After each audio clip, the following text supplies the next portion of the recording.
In today's video, I am going to teach you how to set up Freeagent. Setting up your Freeagent account is a quick process, and it is worth doing carefully so your records stay accurate from day one.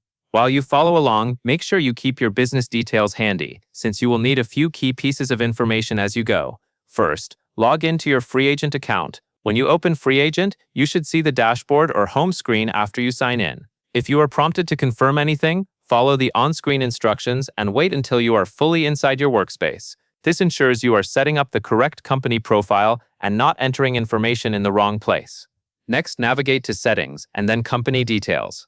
From there, you will be able to enter the details that Freeagent uses across your invoices, reports, and accounting records. Take a moment to look for the section that says Settings, and then select Company Details. Once you are in that area, enter your business information carefully. This typically includes your business name, address, and any other company identifiers that Freeagent requests. Then you will also enter your accounting dates.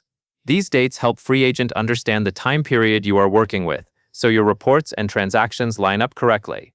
After you have entered your business information and accounting dates, you will be ready to connect your banking.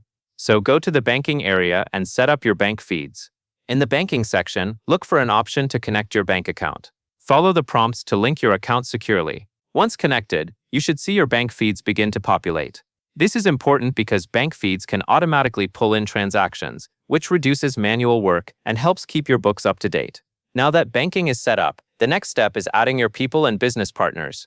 Navigate to Contacts to add your customers and suppliers. In the Contacts area, you will create new entries for each customer or supplier you work with. As you add them, double-check key details, such as names and any contact information Freeagent asks for. Doing this early makes it easier later when you create invoices or record expenses, since you will not have to stop and look things up. With contacts in place, you can move on to invoicing, which is usually the most exciting part of setting up. Select Invoices to create and send your first invoice. In the Invoices section, choose the option to create a new invoice. Then fill in the required details, such as the customer, invoice date, and invoice items. You will also review the invoice settings to confirm they match what you want, including payment terms if they are available in your setup.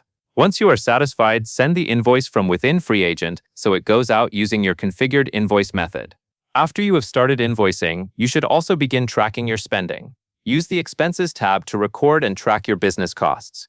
When you open the Expenses area, you will be able to add new expenses as they occur. Enter the expense details accurately so they can be categorized properly and included in your reporting. Tracking expenses consistently helps you understand cash flow and ensures that your financial records reflect your actual business activity. And that covers everything you need to know.